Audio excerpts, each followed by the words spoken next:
Kumusta po kayong lahat? Celebrity Chika Time po muna tayo at may inihanda po akong chika para sa inyo. Tara po't magchika na po tayo.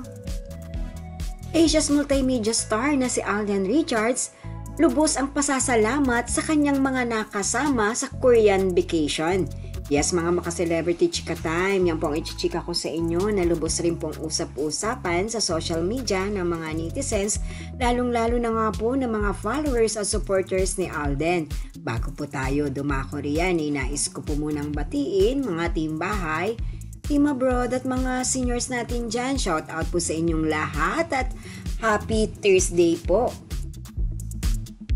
Sa mga pa-updates at ibinahagi nga po ni Alden sa kanyang social media account, ang kanyang mga kasama sa kanilang pagbabakasyon sa South Korea, ay kitang-kita po natin ang kasiyahan at kaligayahan kung paano po nag-unwind at nag-relax ang Asia's multimedia star.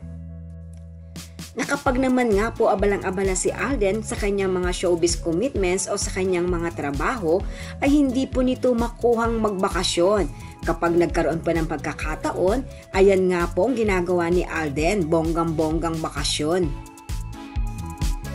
At sa pamamagitan nga po ng pa-updates pong muli ni Alden sa kanyang Instagram account, ay nag-post po ito ng kanilang larawan kasama nga po ang kanyang mga kasama sa pagbabakasyon sa Korea at may caption po ito na, "This is proof the loyalty and resiliency has its rewards.